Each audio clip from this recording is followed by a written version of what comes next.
अगर आपने मेरी पिछली वीडियोस देखी होंगी तो आप ऑलरेडी हड़प्पा, मोहनजोदाड़ो, धोलावीरा और लोथल जैसे इंडस वैली सिविलाइजेशन के सबसे फेमस साइट्स के बारे में डिटेल में जान चुके होंगे। वहाँ हमने देखा था कैसे प्लांट सिटीज बनाई जाती हैं, कैसे ड्रेनेज सिस्टम इतना एडवांस था कि आज भी इंजीनियर्स हैरान रह जाते हैं, और कैसे हजारों साल पहले के लोग ट्रेड, आर्किटेक्चर और अर्बन लाइफ में हमसे काफ़ी आगे थे। लेकिन इंडस वैली सिविलाइजेशन सिर्फ इन 4 साइट्स तक लिमिटेड नहीं थी। इस सिविलाइजेशन का स्प्रेड इतना वाइड था कि आज के इंडिया और पाकिस्तान के कई हिस्सों में इसके ट्रेसेस मिलते हैं। आज की इस वीडियो में हम बात करने वाले हैं 2 ऐसी साइट्स की जो इंडस वैली सिविलाइजेशन को और ज़्यादा क्लियर बना देती है, जहां हमें सिर्फ बिल्डिंग्स नहीं बल्कि लोगों की लाइफ, उनके बिलीव्स, उनका रूटीन और उनकी सोच के क्लूज मिलते हैं। आज हम कवर करेंगे कालीबंगन, राजस्थान के डेजर्ट के बीच बसी एक एडवांस इंडस सिटी, और दूसरी राखीगढ़ी, भारत की सबसे बड़ी और शायद सबसे इम्पोर्टेंट हड़प्पन साइट। नमस्कार दोस्तों, और स्वागत है आपका अपने YouTube चैनल ऑडियो पाठशाला में। तो चलिए शुरू करते हैं आज की जर्नी कालीबंगन से। कालीबंगन साइट राजस्थान के हनुमानगढ़ डिस्ट्रिक्ट में स्थित है और ये घाघर रिवर के किनारे बसी हुई है। यहाँ एक इंटरेस्टिंग बात समझना बहुत ज़रूरी है। घाघर रिवर को कई हिस्टोरियंस और आर्कियोलॉजिस्ट एंशिएंट सरस्वती रिवर से एसोसिएट करते हैं। मतलब कालीबंगन सिर्फ एक सिटी नहीं थी बल्कि एक रिवर बेस्ड सिविलाइजेशन का हिस्सा थी। कालीबंगन की डिस्कवरी 1953 में हुई थी और एक्सकेवेशन का काम बीबी लाल और बीके थापड़ जैसे रिनोन्ड आर्कियोलॉजिस्ट ने किया था। कालीबंगन का सबसे पहला स्ट्राइकिंग फीचर था एक प्रॉपर प्लानिंग। ये सिटी भी 2 पार्ट्स में डिवाइडेड थी, अपर टाउन और लोअर टाउन। अपर टाउन एरिया थोड़ा एलिवेटेड था, जो मोस्टली एडमिनिस्ट्रेटिव और रिलीजियस पर्पस के लिए यूज होता था। यहीं पर फायर ऑल्टर्स, रिचुअल प्लेटफॉर्म्स और कुछ स्पेशल स्ट्रक्चर्स मिले हैं जो ये क्लियर करते हैं कि ये एरिया कोई ऑर्डिनरी एरिया नहीं था बल्कि एलाइट और प्रीस्ट क्लास के लिए बना था। लोअर टाउन में कॉमन लोग रहते थे। यहाँ सीधी और पैरेलल सड़कें थीं। कालीबंगन के घर मिट्टी के ईंटों से बने हुए थे। हर घर का डिज़ाइन ये बताता है कि लोग प्राइवेसी और हाइजीन को काफ़ी इम्पोर्टेंस देते थे। इनके घरों के कुछ खास फीचर्स थे। हर घर में एक आंगन मौजूद था। आंगन के चारों तरफ कई कमरे पाए जाते थे। सेपरेट किचन एरिया भी था और धान को स्टोर करने के लिए स्टोरेज स्पेस भी था। कई घरों में चूल्हा भी मिला था जो डेली कुकिंग एक्टिविटीज का प्रूफ देता है।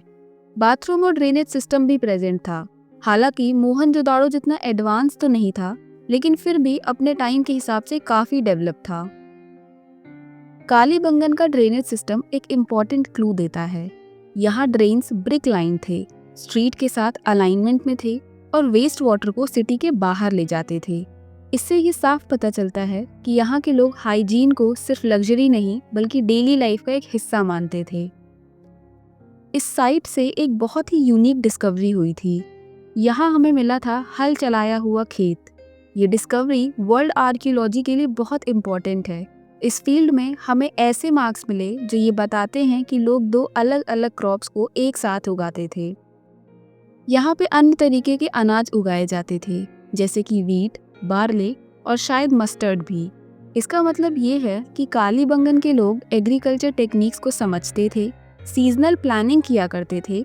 कालीबंगन से हमें बहुत सारे पॉटरी डिजाइन्स भी मिले थे जो ज्योमेट्रिकल पैटर्न्स के साथ थे। यहाँ पे मिलने वाले कई टूल्स जैसे copper, stone blades and beads and bangles भी मिले थे। ये सारे ऑब्जेक्ट्स ये बताते हैं कि लोग काफ़ी स्किल्ड थे, उनका एस्थेटिक सेंस डेवलप था और डेली लाइफ काफ़ी ऑर्गेनाइज थी। कालीबंगन एक ट्रेड कनेक्टेड सिटी थी। यहाँ से बीड्स, सील्स और पॉटरी मिले हैं जो दूसरी इंडस सिटीज से मैच करते हैं। इसका मतलब ये है कि कालीबंगन इंडस ट्रेड नेटवर्क का एक एक्टिव हिस्सा था और गुड्स एक्सचेंज रिवर रूट्स के थ्रू होता था। इस महान साइट के समाप्त होने के पीछे रिवर ड्राइंग, क्लाइमेटिक चेंजेस और एनवायरमेंटल स्ट्रेस को जिम्मेदार माना जाता है। घाघर रिवर का फ्लो कम होने से एग्रीकल्चर इम्पैक्ट हुआ, वाटर सप्लाई में प्रॉब्लम आई और लोग धीरे धीरे करके ये शहर छोड़कर चले गए।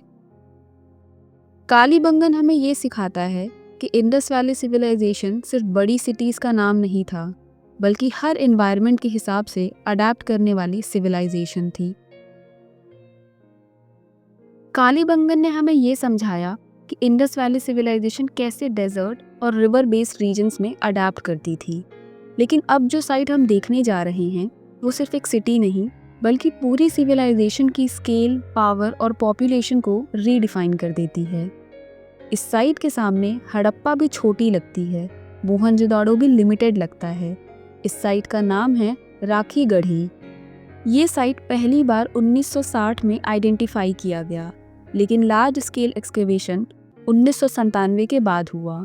जैसे जैसे एक्सकेवेशन बढ़ता गया, आर्कियोलॉजिस्ट को ये रियलाइज़ हुआ कि ये सिर्फ इंडस वैली का एक हिस्सा नहीं, बल्कि सबसे बड़ी हड़प्पन साइट है, लगभग 350 हेक्टेयर से ज़्यादा एरिया में फैली हुई।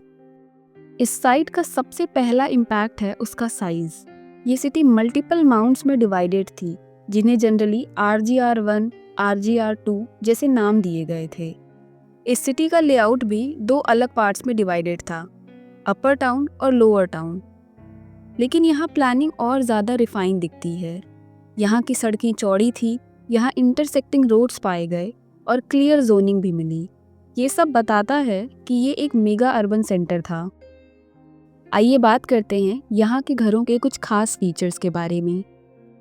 यहाँ के घर बर्न्ड ब्रिक्स के यूज से बने थे। यहाँ मल्टीपल रूम्स थे, central open courtyard, separate kitchen area और स्टोरेज रूम फॉर ग्रेन्स भी पाया जाता था। कई घरों में प्लेटफॉर्म्स, ग्राइंडिंग स्टोन्स और वाटर स्टोरेज जार्स भी मिले हैं। इससे क्लियर होता है कि यहाँ जॉइंट फैमिली में लोग रहते थे और औरतें फूड प्रोसेसिंग और हाउस होल्ड इकोनॉमी का एक इम्पॉर्टेंट पार्ट थी। इस साइट का ड्रेनेज सिस्टम मोहनजोदाड़ो के बराबर माना जाता है। यहाँ covered drains, brick line channels और इंस्पेक्शन होल्स भी पाए जाते थे साफ सफाई के लिए। ये सिर्फ इंजीनियरिंग का एग्जाम्पल नहीं था, बल्कि ये प्रूफ था कि सिटी प्लानर्स पब्लिक हाइजीन को स्टेट लेवल प्रायोरिटी देते हैं। ये साइट एक एग्रीकल्चर बेस्ड अर्बन सेंटर था। यहाँ पे बहुत सारे क्रॉप्स के एविडेंस मिले, जैसे गेहूँ, बार्ले, राइस जो कि मोस्ट इम्पॉर्टेंट डिस्कवरी थी, और साथ में लेंटिल्स भी। चावल का एविडेंस ये बताता है कि इंडस सिविलाइजेशन सिर्फ नॉर्थ वेस्ट तक लिमिटेड नहीं थी, बल्कि एग्रीकल्चर डाइवर्सिटी काफ़ी ज़्यादा थी। ग्रेनरीज और स्टोरेज स्ट्रक्चर मिलना ये शो करता है कि सरप्लस प्रोडक्शन होता था और फूड डिस्ट्रीब्यूशन प्लानिंग के साथ किया जाता था। इस साइट का सबसे रेवोल्यूशनरी डिस्कवरी था human skeletons with DNA evidence. Modern scientific study से ये पता चला कि यहाँ के लोग लोकल साउथ एशियन एंसेस्ट्री से कनेक्टेड थे। कोई लार्ज स्केल फॉरेन इन्वेजन का क्लियर प्रूफ नहीं मिला। इससे एक पुराना मिथ टूट जाता है जो इंडस डिक्लाइन को सिर्फ इन्वेजन से जोड़ता था, मतलब कि बाहर के लोगों की वजह से ये सभ्यता समाप्त नहीं हुई थी। यहाँ के लोग सिर्फ सरवाइव नहीं कर रहे थे, बल्कि ब्यूटी और एक्सप्रेशंस को भी इम्पोर्टेंस देते थे। इस साइट से हमें बहुत सारे ornaments, bangles, beads, shell jewelries और सेमी प्रेशियस स्टोन्स भी मिले हैं। ये साइट इंडस ट्रेड सिस्टम का सेंट्रल हब था। एविडेंस मिलते हैं सील्स, स्टैंडर्ड्स वेट, बीड्स जो गुजरात और अफगानिस्तान तक के मटेरियल से बने थे। इसका मतलब ये है कि ट्रेड सिर्फ लोकल नहीं था, बल्कि एक long distance commercial network exist करता था। इस साइट में fire related structures, ritual platforms और सिंबॉलिक ऑब्जेक्ट्स भी मिले हैं। यहाँ कोई बड़ा मंदिर नहीं मिला, जो ये सजेस्ट करता है कि इंडस रिलीजन नेचर बेस्ड और रिचुअल सेंट्रिक था, पावर बेस्ड नहीं था। यहाँ पे कुछ ऐसे एलिमेंट्स मिले हैं जो ये बताते हैं कि आफ्टर लाइफ का कॉन्सेप्ट एग्जिस्ट करता था और डेथ के बाद भी आइडेंटिटी इम्पॉर्टेंट मानी जाती थी। इस साइट का पतन climatic change, river system collapse, environmental stress से जोड़ा जाता है।